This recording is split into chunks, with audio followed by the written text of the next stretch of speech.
Hello and welcome to BPS classes. नमस्कार दोस्तों, स्वागत करता हूं मैं ये दूसरे टॉपिक पे बीपीएस क्लासेस के।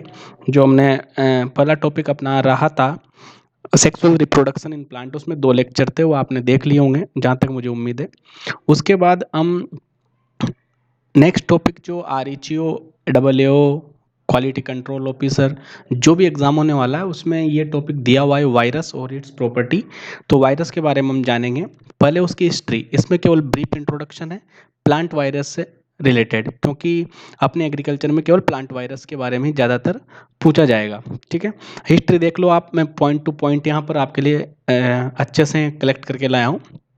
तो वायरस होते क्या हैं, पहले तो याद रखना, वायरस कोई कोशिका नहीं है। वायरस कोई कोशिका नहीं है। कोशिकाएं लगभग मुख्यतः 2 प्रकार की होती है, प्रोकैरियोट और यूकैरियोट। ठीक है, प्रोकैरियोट और यूकैरियोटिक कोशिकाएं होती है। ये दोनों भी टॉपिक अपने सिलेबस में है, इन दोनों को भी डिटेल में पढ़ाएंगे।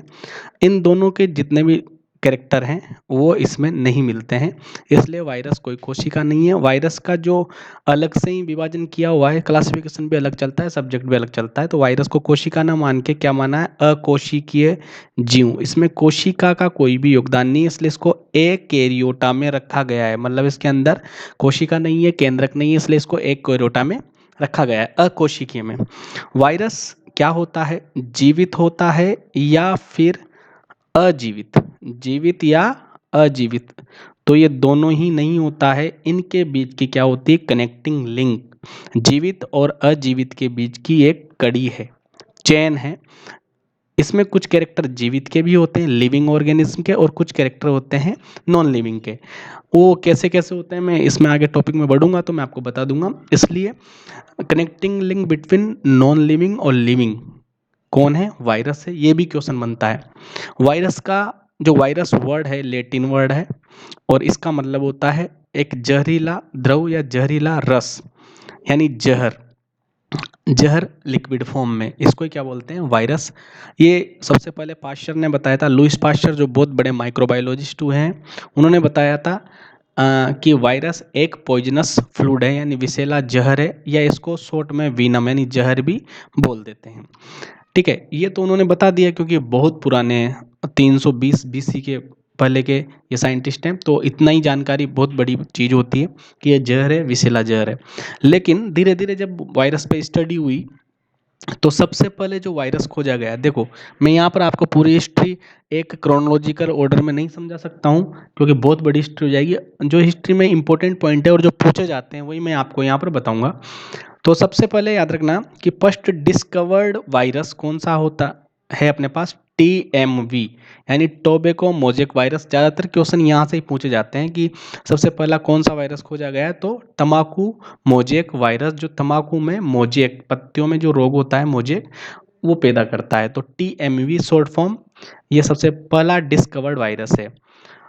ये सब हिस्ट्री में जो लिखे हैं 7-8 जो भी पॉइंट मैंने दिए हैं सब इंपॉर्टेंट है, सब याद रखना है। ठीक है, और सबसे पहले देखो, मायर ने, एक साइंटिस्ट है मायर है, उसने इस तंबाकू मोजेक वायरस को स्टडी किया है। मतलब सबसे पहले इस पर जानकारी हासिल की है मायर ने, और वायरस को इन्होंने बोला है कि वायरस या TMV, अभी तक पता नहीं है कि ये वायरस है, क्योंकि लगभग लगभग जो भी पहले इतिहास में समझ में नहीं आया कि ये बैक्टीरिया नहीं है, ये फंजाई भी नहीं है, और ये यूकेरियोट प्रोकैरियोट कुछ नहीं है, तो ये रोग हो कैसे रहा है, तो डायरेक्ट बोल देते थे कि वायरस है। ठीक है, डायरेक्ट बहुत सारी ऐसी खोजें हुई हैं जिसमें पहले उनको वायरस माना जाता था, बाद में पता चला कि नहीं ये दूसरे कोई ऑर्गेनिज्म है। इसलिए याद रखना कि जो कुछ समझ में नहीं आया वो सब वायरस। हम भी फ़ोन या मोबाइल या कंप्यूटर लैपटॉप में फाइल में अगर कुछ भी समझ में नहीं आया क्या हो रहा है तो बोला वायरस आ गया। ठीक है, तो वायरस एक प्रकार का ऐसा है जो सिस्टम को करप्ट कर देता है। ठीक है, तो बाद में इनका थोड़ी जानकारी हासिल हुई, एडवांस स्टडीज़ हुई, तो वायरस के बारे में जानकारी हमको प्राप्त होती रही।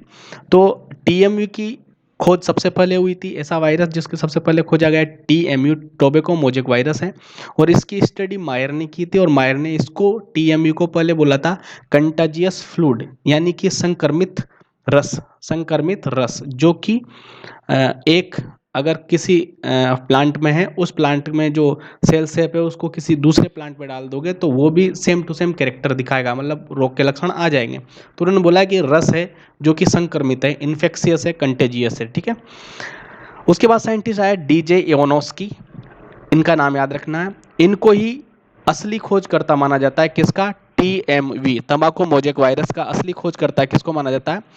डीजे इवानोस्की को। इन्होंने डिस्कवरी की है, इन्होंने वायरस को सेपरेट भी किया है और नाम भी इन्होंने दिया। तंबाकू मोजेक वायरस जो है वो नाम भी इन्होंने दिया। हालांकि इसकी खोज हो चुकी थी, मायर ने भी इसके बारे में कैरेक्टर देखे थे कि ये तंबाकू में कोई रोग हो रहा है, लेकिन उन्होंने नाम नहीं दिया था, है ना। नाम किसने दिया? इवानोस्की ने। इनको सेपरेट किया, खोजा, खोजकर्ता किसको माना जाता है? इवानोस्की को माना जाता है। और इनको क्या किया इन्होंने, जो बैक्टीरिया को फिल्टर करने वाली लेयर आती है उससे फिल्टर करने की कोशिश की मेम्ब्रेन से, लेकिन ये बैक्टीरियल जो फिल्टर है उससे भी पार हो गए। इसका मतलब ये संचित नहीं होते, मतलब सेपरेट नहीं होते। इन्होंने अलग तरीके से सेपरेट किया है इसको, बैक्टीरियल फिल्टर से ये सेपरेट नहीं है, इसलिए इनको बोला कि माइक्रोस्कोपिक तो होते ही है बैक्टीरिया, लेकिन बैक्टीरिया वाले फिल्टर से छानने पर भी वायरस नहीं छना और निकल गया। इसका मतलब इसकी साइज बहुत छोटी है, तो यह है अल्ट्रा माइक्रोस्कोपिक, अति सूक्ष्म या परासूक्ष्म पदार्थ होते हैं वायरस, ठीक है। अति सूक्ष्म या परासूक्ष्म पदार्थ होते हैं। ये इवानोस्की की बात रही। इसके बाद डेविस एक साइंटिस्ट है, उन्होंने बताया, उसका नाम, वायरस का नाम इन्होंने वीटामोल दिया। इसके अलावा एक साइंटिस्ट है बेजेरिंग बेजेरिंग बेजेरिंग ने इनको वायरस को बोला है कंटाजियम वाइवम फ्लूइडम। बेजेरिंग ने बोला है कंटाजियम वाइवम फ्लूइडम बोला है। इसका मतलब ये एक ग्रीक लैंग्वेज है और इसका मतलब होता है इन्फेक्शियस लिविंग फ्लूइड। अब इसमें लिविंग जोड़ दिया है कि ऐसा एक द्रव्य जीवित है जो क्या है? संक्रमित है। क्या है? संक्रमित है। बेजरिंग ने इसका नाम दिया, हालांकि इसको उच्चारित करते हैं बेरिंग के नाम से, लेकिन आपको याद रखने के लिए बेजरिंग भी ठीक है। बेजरिंग ने कंटाजियम वाइमम फ्लूइडम इसको कहा था, ठीक है। इसके बाद एक साइंटिस्ट आया स्टेनले ने टीएमवी वायरस को सबसे पहले क्या किया? क्रिस्टल फॉर्म में किया। क्रिस्टलाइजेशन मतलब इसको कणीय अवस्था में, इसको वायरस को दिखाया कणीय अवस्था में, यानी क्रिस्टल कण बना दिया एक, जैसे रेत का कण होता है वैसे वायरस को भी एक क्रिस्टल बना दिया है। किसको? टीएमयू को। स्टेनले ने ये काम के लिए, इस काम के लिए स्टेनले को क्या मिला? वायरस की स्टडी और क्रिस्टलाइजेशन ऑफ टीएमयू के लिए क्या मिला? नोबेल प्राइज मिला। मतलब ये बहुत बड़ी खोज थी कि किसी एक जीवित या अजीवित, जो उस टाइम पे पता नहीं था, ठीक है, तो एक ऐसा लिविंग ऑर्गेनिज्म जो मनुष्य या पौधों के अंदर रहता है, उसके अलावा इसको क्रिस्टलाइजेशन भी किया जा सकता है। जैसे डीएनए का क्रिस्टलाइजेशन ना, वाटसन और क्रिक ने जो खोजा, डीएनए का क्रिस्टलाइजेशन भी हुआ, वैसे वायरस का सबसे पहले क्रिस्टलाइजेशन किसने किया? स्टेनले ने किया, ठीक है। दो साइंटिस्ट का नाम मैं एक्स्ट्रा बता रहा हूँ आपको, याद रखें, क्योंकि ये प्रियरे जो नाम है, प्रेरी, ये बहुत मतलब पूछा गया नाम है, याद रखना। बोर्डेन और प्रेरे दोनों साइंटिस्ट हैं। इन्होंने टीएमवी ज़्यादातर खोजें सबसे पहले किस पे हुई? तंबाकू मोजेक वायरस पे। इन्होंने सबसे पहले टीएमवे की केमिकल नेचर, क्योंकि आदमी की उत्सुकता बढ़ी है कि वायरस आखिर में बने किसके होते हैं, तो बाद में इन्होंने बोर्डेन और प्रेरे ने इसकी केमिकल नेचर को खोजा और बोला कि ये एक न्यूक्लियो प्रोटीन होते हैं। वायरस क्या होते हैं? Nucleo protein. अब देखो, न्यूक्लियो में दो वर्ड आते हैं, न्यूक्लियो प्लस प्रोटीन। प्रोटीन आप समझते हैं, न्यूक्लियो का मतलब न्यूक्लिक एसिड से होता है, जो होते हैं डीएनए और आरएनए, या तो आरएनए रहेगा या डीएनए रहेगा। तो वायरस किसके बने होते हैं? प्रोटीन और न्यूक्लिक एसिड के, यानी प्रोटीन डीएनए या फिर प्रोटीन आरएनए। प्रोटीन के साथ डबल स्टैंडर्ड डीएनए हो सकता है, सिंगल स्टैंडर्ड डीएनए भी हो सकता है। प्रोटीन के साथ डबल स्टैंडर्ड आरएनए और सिंगल स्टैंडर्ड आरएनए हो सकता है। अब मैं आपको बता दूं कि डीएनए 99% केस में क्या होता है? डबल स्टैंडर्ड होता है, और आरएनए 99% में सिंगल स्टैंडर्ड होता है। लेकिन डीएनए को कभी कभी सिंगल स्टैंडर्ड भी खोजा गया है। ये एक अफवाह स्वरूप है, या प्रकृति में दोनों ही नेचर मिलती है। डीएनए सिंगल स्टैंडर्ड भी मिला है और इसके ही स्वरूप आरएनए भी डबल स्टैंडर्ड मिल सकता है, लेकिन जनरली डीएनए होता है डबल स्टैंडर्ड, यानी दो लड़ियों से बना हुआ, और आरएनए होता है सिंगल स्टैंडर्ड। यहाँ तक आपको बात क्लियर है? अब देखो वायरस की जनरल प्रॉपर्टी, पहले तो मैं बता दूं वायरस क्या है, क्योंकि मैं यहाँ स्ट्रक्चर बना नहीं पाऊंगा, क्योंकि स्ट्रक्चर कुछ होती नहीं है। तो डायरेक्ट आप ऐसा याद रखो कि ये ये मैंने गोलाकार वायरस बना दिया और इसके अंदर क्या है, ये डीएनए, मान लो ये आरएनए या डीएनए, डबल स्टैंडर्ड बन रहा हूँ, मतलब ये डीएनए है, ठीक है। ये डीएनए हुआ अपना, इसके ऊपर ऐसे कुछ शील्ड लगे होते हैं, मतलब इसके ऊपर कुछ शील्ड लगे होते हैं, ये चारों तरफ से पैक होता है जेनेटिक मटेरियल। डीएनए क्या है, जेनेटिक मटेरियल, या फिर इसको बोल सकते हैं न्यूक्लिक एसिड। न्यूक्लिक एसिड ही क्या होता है, जेनेटिक मटेरियल होता है। ये भी है डीएनए एज जेनेटिक मटेरियल, इसकी भी आगे चर्चा करेंगे। तो जेनेटिक मटेरियल है या न्यूक्लिक एसिड है, इसमें आरएनए भी हो सकता है, डीएनए भी हो सकता है, और दोनों ही हो सकते हैं, डबल स्टैंडर्ड सिंगल स्टैंडर्ड दोनों हो सकते हैं। और इस एनकैप्सिड किया हुआ है इन लेयर ने, जो ये परतें हैं, जैसे मान लो कि अंदर साबुन है और ऊपर उसके ऊपर क्या होता है, उसका कार्टून साबुन का जो डिब्बा होता है उसका, तो डिब्बे से पैक हुआ साबुन, तो साबुन क्या हो गया यहाँ पर, न्यूक्लिक एसिड, और उसका डिब्बा जो हुआ है, जो कागज का होता है या किसी रेफर का बना होता है, तो उस वो क्या हो गया, एक प्रकार की प्रोटीन। तो याद रखना, डीएनए आरएनए कोई भी दोनों में से एक चलेगा अंदर, और इसके बाहर जो लेयर लगी हुई है, ये सब परतें लगी हुई है, किसकी बनी हुई है, प्रोटीन की। बस इतनी ही संरचना किसकी होती है, वायरस की। गोलाकार हो, छड़ाकार हो, यानी रोड शेप हो, ठीक है, स्पेरिकल हो, आइसोटिमेट्रिक हो, कैसा भी हो सकता है वायरस, ठीक है। लेकिन ये मैंने गोलाकार वायरस बना दिया है, ठीक है। अब इसके अंदर देखो, डीएनए या आरएनए में से दोनों में से कोई भी एक न्यूक्लिक एसिड हो सकता है, दोनों कभी नहीं होंगे, ठीक है। डीएनए आरएनए दोनों में से एक ही रहेगा। इसके ऊपर जो कोट बना हुआ है, किसका बना हुआ, प्रोटीन का। ये छोटी छोटी एक पूरा कोट बना हुआ है छोटी छोटी इकाइयों से, इन इकाइयों को बोलते हैं कैप्सिड, ठीक है। सॉरी, इकाइयों को बोलते हैं कैप्सोमियर, कैप्सोमियर्स। और इस पूरे कोट को क्या बोलते हैं, कैप्सिड। इस पूरे कोट को बोलते हैं कैप्सिड, और इकाइयों को, जो छोटी छोटी इकाइयां बनी हुई इनको बोलते हैं कैप्सोमियर। और एक कैप्सोमियर बहुत सारी मिल जाएगी तो क्या हो जाएगा, कैप्सिड बन जाएगा। और ये किससे बना होता है, प्रोटीन से, ठीक है। और जेनेटिक मटेरियल अंदर है ही सही, तो जेनेटिक मटेरियल को बोला है हमने न्यूक्लिक एसिड, यानी न्यूक्लियो, और प्रोटीन की परत यानी प्रोटीन। तो ये क्या हो गए हैं, nucleo protein. Virus is a nucleo protein. यहाँ तक बात क्लियर है। समझ में नहीं आए तो कमेंट जरूर करिए। ये लेक्चर की सीरीज जैसे चलती रहेगी टिल एंड तक, जब तक एग्जाम नहीं हो जाए, और उसके बाद भी दूसरे एग्जाम के लिए, ठीक है। अब मैं कुछ जनरल प्रॉपर्टी बता देता हूँ वायरस की। देखो, इतना बड़ा टॉपिक नहीं है, इतना बड़ा टॉपिक नहीं है, इतना इंपॉर्टेंट भी नहीं है, लेकिन एक या दो क्वेश्चन देके जाएगा, क्योंकि वायरस अगर दिया हुआ है तो वायरस ज़्यादा पूछते हैं। एक क्वेश्चन या दो क्वेश्चन आ जाए और इसमें से मिल जाए आधे घंटे की क्लास में, तो अच्छा रहेगा मेरे हिसाब से। अब जनरल प्रॉपर्टीज में से ज़्यादा क्वेश्चन आ सकते हैं, क्योंकि हमेशा ही ऐसा देखा गया है कि वायरस की जनरल प्रॉपर्टी, फंजाई की जनरल प्रॉपर्टी, या बैक्टीरिया की जनरल प्रॉपर्टी, माइकोप्लाज्मा की जनरल प्रॉपर्टी, वायरोइड, फ्रियोन्स, इन सभी चीज़ों की जनरल जनरल पूछते हैं। अंदर डीप में कोई नहीं घुसता है, और मैं डीप में पढ़ाऊंगा भी नहीं, ठीक है। तो जनरल प्रॉपर्टीज जो वायरस की, ऊपर ही देख लो, ऑब्लिगेट पैरासाइट, माइक्रोस्कोपिक मैंने बता दिया, अल्ट्रा माइक्रोस्कोपिक होते हैं, ये बता चुका हूँ मैं आपको, ठीक है। अल्ट्रा माइक्रोस्कोपिक मतलब बैक्टीरिया के फिल्टर पेपर से भी बाहर, जहाँ बैक्टीरिया, जिस छलनी से बैक्टीरिया छन जाते हो वहाँ से भी ये पास हो जाते हैं, मतलब बैक्टीरिया से भी छोटे हैं, ठीक है। लगभग इनकी साइज 200 नैनोमीटर से 200 नैनोमीटर से कम होती है। नैनोमीटर का मतलब ये होता है 10⁻⁹ मीटर, ठीक है। तो 200 नैनोमीटर से भी कम होती है। और ये ऑब्लिगेट पैरासाइट होते हैं। ऑब्लिगेट पैरासाइट, देखो ऑब्लिगेट का मतलब होता है अविकल्पी, हिंदी में समझोगे समझ में आ जाएगा। अविकल्पी मतलब विकल्प नहीं है, ऑप्शन नहीं है, मतलब इनको लिविंग सेल चाहिए ही चाहिए, मतलब ये किसी की बॉडी में ही रहेंगे। प्लांट हो या एनिमल हो, इनको ग्रो करने के लिए क्या चाहिए, एनिमल या प्लांट की बॉडी, या कोई भी लिविंग ऑर्गेनिज्म चाहिए। ये किसी भी सूरत में अलिविंग, यानी कि अजीवित चीज़ों में ग्रो नहीं कर सकते। ग्रो कहाँ करेंगे, हमेशा जीवित के अंदर। तो इनको जीवित मिलेगा, मतलब इनके पास कोई विकल्प नहीं है, ये अविकल्पी है। मतलब इनके पास केवल एक ही विकल्प है, जीवित ऑर्गेनिज्म। जीवित ऑर्गेनिज्म एक विकल्प है। यहाँ तक बात समझ में आई।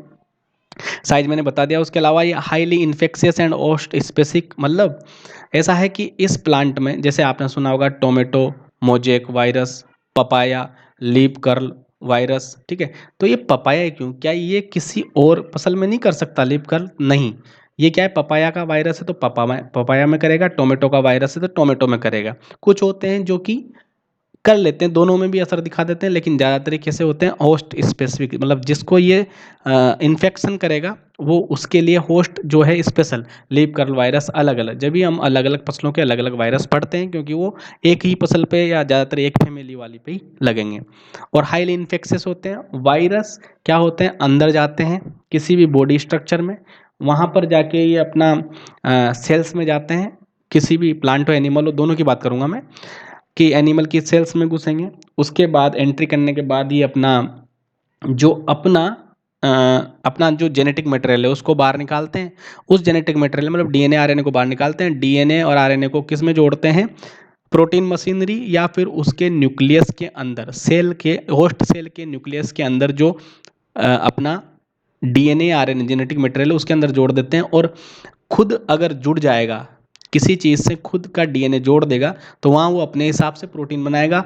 और एक सेल के बाद दूसरे सेल में, दूसरे सेल के बाद तो पूरी की पूरी किसी भी जीवित जीव की कोशिका की जो डीएनए है या उसकी मशीनरी है प्रोटीन सिंथेसिस, उसको कंट्रोल करने लग जाता है।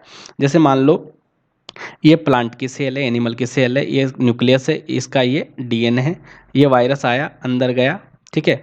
तो ये क्या करेगा, वायरस के अंदर क्या है, न्यूक्लिक एसिड है, इसका इन्फेक्शियस मटेरियल क्या होता है, न्यूक्लिक एसिड ही होता है ज़्यादातर। तो ये यहाँ आएगा। इसके अलावा देखो ये वाला, ये इसके डीएनए है प्लांट सेल के, और ये क्या करेगा, इसमें अपना डीएनए इंसर्ट करेगा, ये इसके अंदर ही रहेगा डीएनए, और इस डीएनए को किस में जोड़ देगा, प्लांट के ओरिजिनल जीनोम में। अब देखो ये डीएनए अपने हिसाब से प्रोटीन बनाता था, तो अब ये किसके हिसाब से बनाएगा, इसके हिसाब से प्रोटीन। और ये प्रोटीन इन्फेक्शियस प्रोटीन होती है, तो ये पूरी सेल डैमेज हो गई है। इसके बाद दूसरी सेल में एंट्री करेंगे, तीसरी सेल में एंट्री करेंगे, तो जितने भी कैरेक्टरिस्टिक आते हैं ये सब खुद वायरस वायरस अपने डीएनए को अलाउ करता है कि तुम ऐसा करो, मतलब किसी हाईजेक, एक टर्म मैं यहाँ लेता हूँ कि डीएनए जो अपना जो वायरस है वो प्लांट की मशीनरी को क्या कर लेता है, हाईजेक, उसके हिसाब से काम करवाता है। तो ये हाईली इन्फेक्शियस है, ठीक है। इनमें कोई भी लिपमैन सिस्टम या एंजाइमिक सिस्टम, यानी कोई भी इनमें इसके अंदर यानी वायरस की बॉडी के अंदर कोई भी एंजाइमिक सिस्टम नहीं पाया जाता है, केवल ये बने होते हैं न्यूक्लिक एसिड और प्रोटीन के। इनमें कोई भी वसा वसा यानी फैट सिंथेसिस का कोई सिस्टम नहीं होता है, ठीक है। एनर्जी जनरेशन का कोई सिस्टम नहीं होता है, इसलिए ये बाहर अजीवित जैसे रहते हैं, क्योंकि इनमें एनर्जी है ही नहीं, ठीक है। इनमें देखो ये मैंने जो बात बताई वो लिखी हुई, possesses genetic information to command host produce enzyme. हाँ, होस्ट का जो एंजाइम है, होस्ट जो एंजाइम प्रोड्यूस करता है अपने डीएनए के, तो वे क्या करते हैं, जेनेटिक इंफॉर्मेशन को यानी जेनेटिक अपने डीएनए को किस में मिला देते हैं, होस्ट के डीएनए में, और ये अपने हिसाब से एंजाइम प्रोड्यूस करवाते हैं, मतलब ठीक है। यहाँ तक बात समझ में आ गई होगी। इसके अलावा एब्सोल्यूट पैरासिटिज्म इनमें पाई जाती है, मतलब ये वाकई ऐसा नहीं है कि अ, ये किसी पे अंदर गए तो खुद का कुछ निर्माण कर लेंगे, बाकी जो बचा हुआ मटेरियल है वो किसी और चीज़ से ले लेंगे या होस्ट से ले लेंगे, ऐसा नहीं है। ये टोटली डिपेंडेंट, इसको एब्सोल्यूट पैरासिटिज्म मतलब परजीविता होती है, आपको पता है, दूसरे के ऊपर निर्भर रहना। ये एब्सोल्यूट है, मतलब ये पूरे के पूरे कंप्लीट डिपेंडेंट है, इसलिए इसको बोल रहा है एब्सोल्यूट पैरासिटिज्म। ये पूरे के पूरे होस्ट की प्रोटीन सिंथेसाइजर मशीनरी पर डिपेंडेंट होते हैं। इनकी ग्रो ये किस करते हैं, ये ग्रो भी होस्ट की जिसमें ये रहते हैं उससे से ही प्रोटीन लेके ग्रो करते हैं, मतलब इनके पास खुद का कुछ नहीं होता है, ठीक है। और इनका जेनेटिक मटेरियल जो डीएनए और आरएनए हो सकता है, ये अपना डीएनए मटेरियल मल्टीप्लिकेशन करते रहते हैं। एक वायरस आपके अंदर चला गया, उसके बाद लाखों करोड़ों वायरस ये कर लेंगे, यानी इनका डीएनए का मल्टीप्लिकेशन होता रहेगा, क्योंकि जो डीएनए के मल्टीप्लिकेशन लेके जितनी भी रिक्वायर्ड चीज़ें होती है वो सब होस्ट से ले लेता है, ठीक है, क्योंकि होस्ट तो वही करेगा जो ये चाहेगा, क्योंकि इसने उसका जेनेटिक मटेरियल को क्या कर लिया, हैक कर लिया है, ठीक है। इनमें बाइनरी फ्यूजन नहीं होता है, यानी द्विभाजन, जैसे ऐसा नहीं है कि ये एक वायरस है, यहाँ से टूटा और ये दो वायरस हो गए, ऐसे कभी नहीं होता। इनमें जनन अलग तरीके से होता है, जो अपने डिटेल में पढ़ेंगे। तो transduction, lysogenic phase, lysis phase, ये हम नहीं पढ़ रहे, इसमें हम केवल ब्रीफ इंट्रोडक्शन ले रहे हैं। लेकिन याद रखना, बैक्टीरिया में बाइनरी फ्यूजन होता है, यानी द्विविखंडन होता है। बैक्टीरिया एक सेल से दो सेल बन जाता है, लेकिन ये एक सेल से दो सेल नहीं बन सकते, क्योंकि इनके पास एक सेल के अंदर वो है ही नहीं, ये अलग तरीके से जनन करते हैं, ठीक है। इनके पार्टिकल्स, इनके जो वायरस के पार्टिकल्स होते हैं तो उनको सिंगल, देखो वायरस क्या है, एक ब्रॉड टर्म है। वायरस मतलब सब पूरा जितना भी इन्फेक्शियस मटेरियल है वो सब वायरस है। लेकिन इनका टेक्निकल टर्म है, अगर किसी एक कण को लेंगे, एक वायरस को लेंगे तो उसको वीरियंस बोलेंगे, वायरियंस बोलेंगे, वीरियन बोलेंगे। वीरियन क्या होता है? वायरस का टेक्निकल नाम है या इसका वायरस का पार्टिकल होता है, ठीक है। और इसमें न्यूक्लिक एसिड प्रोटीन कोड्स हैं, यानी कैप्सिड मैंने बता दिया आपका, कैप्सिड से क्या होता है, अटैच रहता है। जैसे कैप्सिड से कवर रहता है और अंदर क्या रहता है, न्यूक्लिक एसिड। ये मैंने बता दी है लाइन वाली पहले। एंटीजेनिक प्रॉपर्टी विद कैप्सिड, याद रखना इनमें एंटीजन की प्रॉपर्टी होती है। जैसे ये वायरस है, ठीक है, और अंदर ये डीएनए, ऊपर कैप्सिड है। ये कैप्सिड ये प्रोटीन का बना हुआ है। ये एंटीजन जैसे व्यवहार करते हैं। जैसे मान लो ये प्रोटीन में क्या होती है, यानी कैप्सिड जो होती है वो प्रोटीन की बनी होती है। एंटीजन क्या होता है, जैसे मान लो अपने अंदर कोई पैथोजन, एंटीजन को आप मान लो पैथोजन मान लो, एंटीजेनिक मतलब पैथोजन मान लो, कोई भी वायरस अपने अंदर चला गया तो वो अपने अंदर एंटीबॉडी उत्पन्न कर देगा, मतलब वो अपन को स्टिमुलेट करेगा। क्या करेगा? स्टिमुलेट। इसलिए वायरल फीवर हो जाता है, वायरल जुकाम हो जाता है, स्टिमुलेट करता है अपने सिस्टम को और वो एंटीबॉडी बना देता है। जैसे अपना अभी कोविड क्या है, सार्स वायरस है, सार्स वायरस है ना। तो वायरस में जो इसकी प्रोटीन स्पाइक्स होती है वो आपने देखा होगा, कोविड का कोविड वाला देखा होगा तो ऐसे है, अंदर उसका डीएनए और ऊपर क्या है, स्पाइक। कोरोना, कोरोना बना हुआ है पूरा ऐसे, कोरोना मतलब एक छत्र बना हुआ है ये। तो ये क्या है, स्पाइक्स प्रोटीन से, आपने कई बार नाम सुना होगा स्पाइक्स प्रोटीन। स्पाइक मतलब ये कांटेदार निकली होती है और प्रोटीन मतलब कैप्सिड। तो ये प्रोटीन क्या करती है, अपने शरीर में एंटीबॉडी बनाने में सहायता करती है, एंटीबॉडी बनाने में सहायता करती है। मतलब अब अपने शरीर में कोई भी एंटीजन आएगा तो एंटीबॉडी अपने आप बनेगी। तो कुछ वायरस ज़्यादा पैथोजेनिक नहीं होते तो वो अपनी एंटीबॉडी से मर जाते हैं। लेकिन कोरोना में क्या हुआ, कोरोना का वायरस ऐसा है कि ये अपनी एंटीजेनिक प्रॉपर्टी पल पल बदलता रहता है, ठीक है। इसलिए अपनी इतनी एंटीबॉडी इतनी सक्षम नहीं है कि इसको मार सके, इसलिए हमने टीका लगवाया, मतलब वैक्सीनेशन किया है हमने। तो उसमें क्या होता है, यही प्रोटीन से बनी हुई या रिवर्स ट्रांसक्रिप्शन से प्रोटीन बनाई, यही प्रोटीन जो नॉन पैथोजेनिक प्रोटीन है, जैसे इस वायरस की नॉन पैथोजेनिक प्रोटीन को अपने अंदर डाल दिया तो अपने अंदर क्या हो गया, एंटीबॉडी बूस्ट हो गई है, ठीक है। लेकिन ये प्रोटीन जो होती है वो कैसी होती है, एंटीजेनिक होती है। इसका मतलब याद रख लो कि जो कैप्सिड होता है यानी प्रोटीन का बना होता है, वायरस के ऊपर वाला कवर, वो एंटीजेनिक प्रॉपर्टी यानी पैथोजेनिक प्रॉपर्टी रखता है। एंटीजेनिक प्रॉपर्टी का मतलब सिंपल सा, अगर तुम्हें फिर भी समझ में नहीं आया हो तो इतनी बात याद रखना, एंटीजेनिक प्रॉपर्टी का मतलब ऐसा पदार्थ या ऐसा गुण जो अपने अंदर एंटीबॉडी उत्पन्न करे, एंटीबॉडी स्टिमुलेट कर दे, उसको क्या बोलते हैं, एंटीजेनिक प्रॉपर्टी, ठीक है। वायरस के अंदर तेजी से चेंज होता रहता है। ये क्या है, कोविड क्यों नहीं मरा, अलग अलग प्रकार के क्यों वेरिएंट आ रहे हैं। वेरिएंट क्या होते हैं, ठीक है, प्रकार। जैसे वो अपने आप ही म्यूटेट हो रहा है, म्यूटेट मतलब उसमें उत्परिवर्तन हो रहा है, सडन चेंज। उत्परिवर्तन क्या होता है, सडन चेंज। तो जैसे पहले सार्स 2 था, उसके बाद ओमिक्रॉन हो गया, फिर डेल्टा, ये इसके म्यूटेंट है, मतलब उसके अंदर जेनेटिक मटेरियल में अपने आप चेंज हुए और एक नया रूप ले लिया। तो ये इसमें अलग अलग स्ट्रेन प्रोड्यूस होती है। ये म्यूटेशन इसमें बहुत अच्छे से या रेगुलर चलता रहता है वायरस में, क्योंकि इसमें कुछ है ही नहीं, इसमें कुछ है ही नहीं। इसमें म्यूटेशन से बचने के लिए कोई उपाय नहीं है। थोड़ा भी प्रकृति में अपने आप ही किसी से भी थोड़ा सा भी डीएनए जेनेटिक मटेरियल में कुछ भी गड़बड़ हुई, तुरंत म्यूटेट, अलग म्यूटेंट आ जाएगा, ठीक है। तो अलग अलग प्रकार के म्यूटेंट अलग अलग, इसलिए वायरस को कंट्रोल करना मुश्किल है, क्योंकि ये बहुत जल्दी उत्परिवर्तित होता है और इसके लिए इतने वैक्सीनेशन अवेलेबल नहीं है, रिसर्च करनी पड़ती है, तो लेट हो जाते हैं। तो ये अपना अटैक, अपना काम महामारी के रूप में कर जाता है। तो ये म्यूटेशन बहुत फास्ट करता है और अलग अलग स्ट्रेन प्रोड्यूस करता है, ठीक है। कि वायरस की अलग अलग स्ट्रेन क्या होती है, कोई आपसे सिंपल क्वेश्चन पूछ ले तो याद रखना कि वायरस जैसा है वो वैसा ही है, लेकिन दिक्कत ये है कि उसमें थोड़ा सा जेनेटिक मटेरियल चेंज हुआ और उसमें क्या हो गया, एक नया रूप ले लिया, ठीक है। इसको बोलते हैं म्यूटेशन या स्ट्रेन प्रोड्यूस करना। इसके अंदर क्या होता है, जीनोम। जीनोम मतलब क्या होता है, वही जीनोम क्या होता है, जीनोम हैप्लॉइड क्रोमोसोम, जितने भी क्रोमोसोम अंदर है, जितनी भी जीन है, जितनी भी एलील है, उन सबको टोटल एक ऑर्गेनिज्म यानी एक जीव के अंदर जितनी भी डीएनए आरएनए, जितना भी जेनेटिक मटेरियल है, उनको क्या बोलेंगे, जीनोम। वो बात मैंने आपको पहले बता दी है।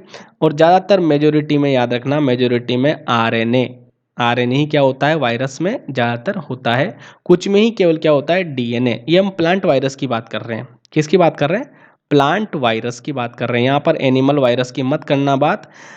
एनिमल में उल्टा होता है, अगली लाइन में मैं बता दूंगा। एनिमल में ज़्यादा क्या होते हैं, मोर क्या होते हैं, डीएनए वाले वायरस, और लेस क्या होते हैं, आरएनए वाले वायरस। यानी कुछ आरएनए वाले होते हैं, बाकी सब एनिमल जो वायरस होते हैं। एनिमल वायरस क्या, जो एनिमल में इन्फेक्शन करते हैं वो वाले वायरस एनिमल वायरस।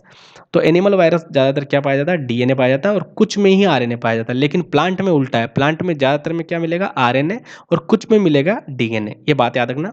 जैसे एक एग्जाम्पल दिया, टोबामो वायरस एक फैमिली है, टोबामो वायरस फैमिली, उसमें ही आता है टीएमयू। ये क्वेश्चन पूछा गया है बहुत बार, है ना। टीएमयू की फैमिली क्या है, टोबामो वायरस।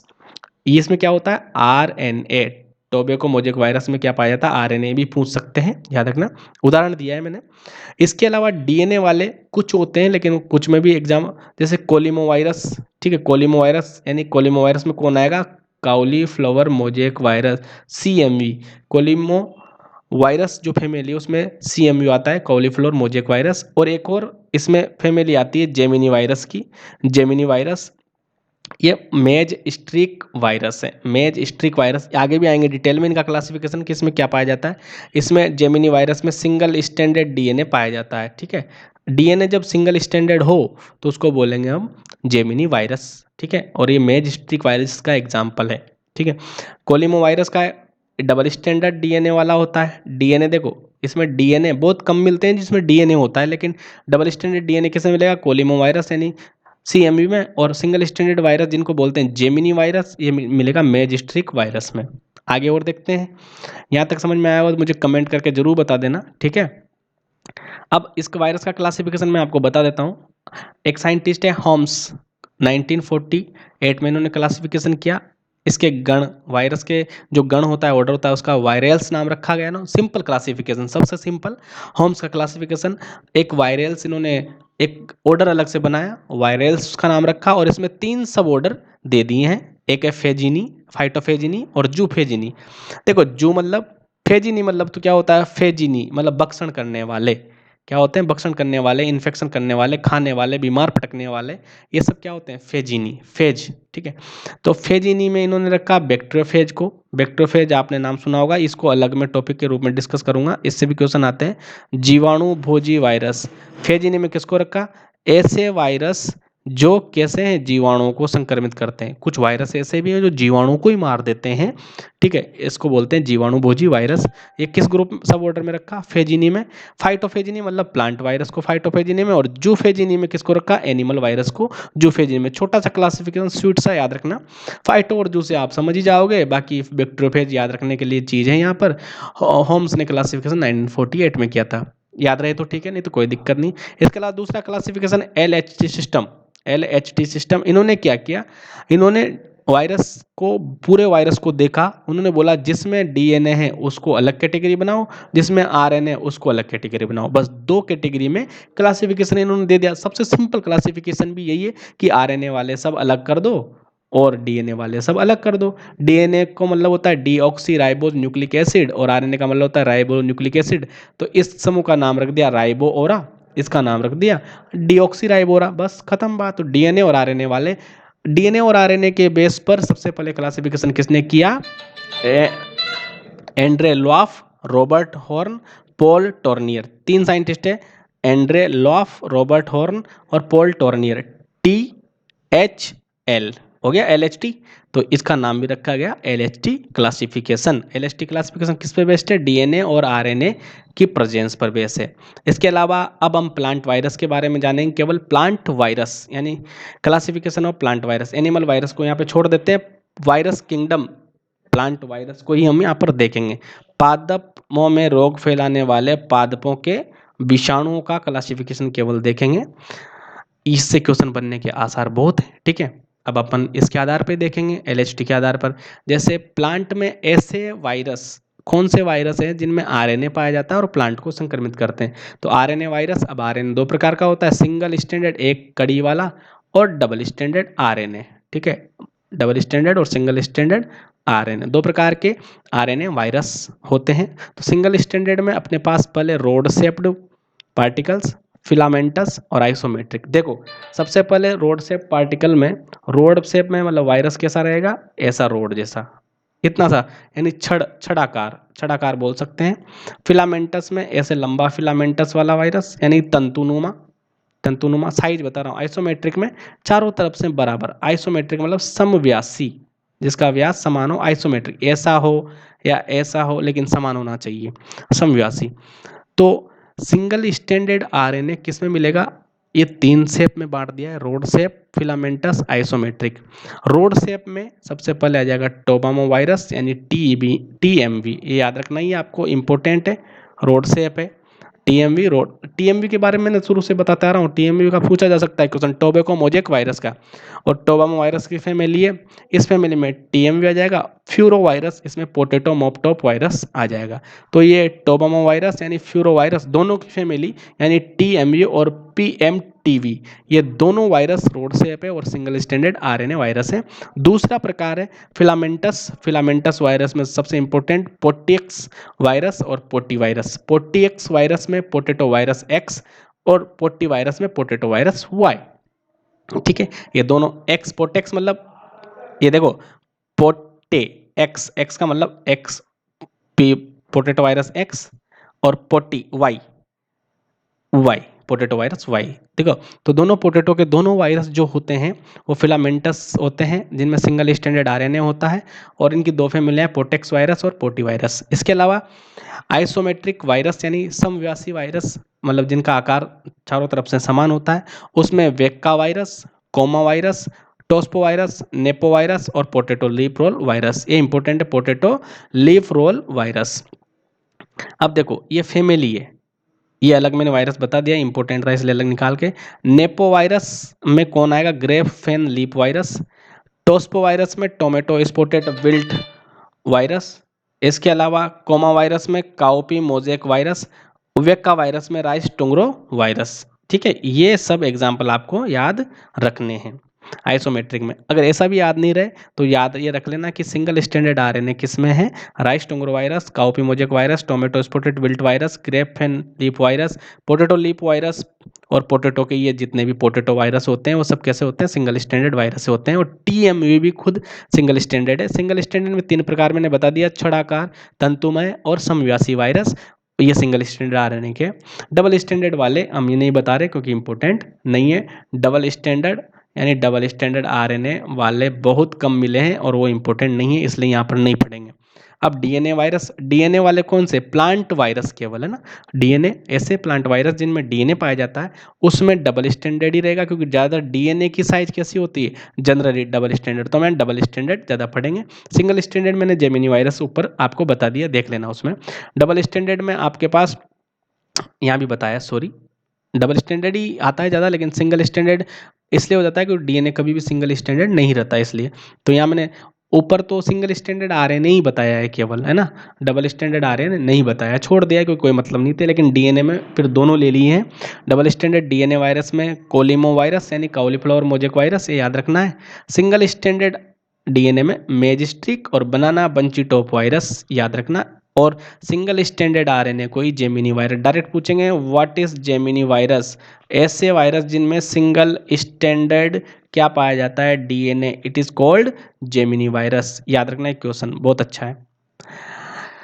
बनाना बंची टॉप वायरस भी इसी श्रेणी में आएगा। इसके अलावा अब कुछ इंपॉर्टेंट पॉइंट मैं बता देता हूं आपको, जैसे कि स्मॉलेस्ट प्लांट वायरस कौन सा है, सबसे छोटा प्लांट वायरस कौन सा है, tobacco necrosis satellite virus 17 mm का है। Longest plant virus citrus tristeza virus, इसकी साइज है क्योंकि समव्यासी लंबाई चौड़ाई इसमें यानी 2000 × 12 nm यानी नैनोमीटर का। ठीक है, इसके अलावा स्मॉलेस्ट, लॉन्गेस्ट और स्मॉलेस्ट प्लांट में, स्मॉलेस्ट और लार्जेस्ट किस में, एनिमल में।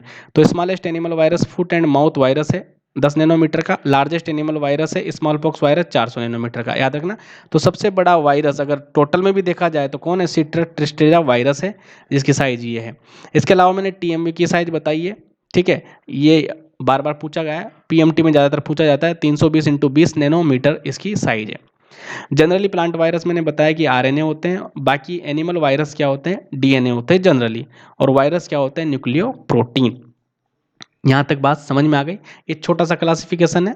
इसके अलावा कुछ जैसे वायरोइड क्या होते हैं, ठीक है, प्रियोन प्रोटीन क्या होती है, इसके अलावा बैक्टीरियोफेज वायरस के बारे में थोड़ा जानेंगे, ठीक है, थोड़ा माइकोप्लाज्मा के बारे में जानेंगे, माइकोप्लाज्मा। ये 3-4 टॉपिक मैं अलग क्लास में कवर करा दूंगा, क्योंकि क्लास ज़्यादा होने से लोग बोर होने लग जाते हैं। और मुझे जहाँ तक लगता है कि अगर पढ़ना है और सिलेक्शन लेना है तो आपको थोड़ी तो एफर्ट करने पड़ेंगे। ऐसे सो के नहीं पढ़ सकते रजाई के अंदर, है ना।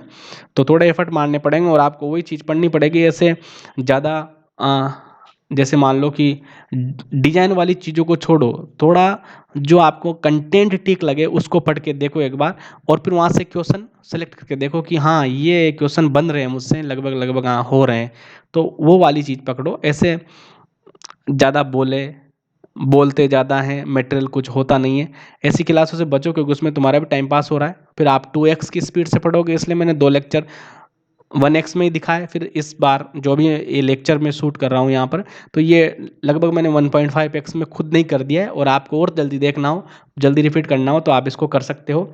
और चैनल पर नए हो तो सब्सक्राइब करो, कमेंट करना बहुत ज़रूरी है, क्योंकि मुझे मोटिवेशन मिलता है। और लाइक ज़रूर करना, ठीक है। धन्यवाद।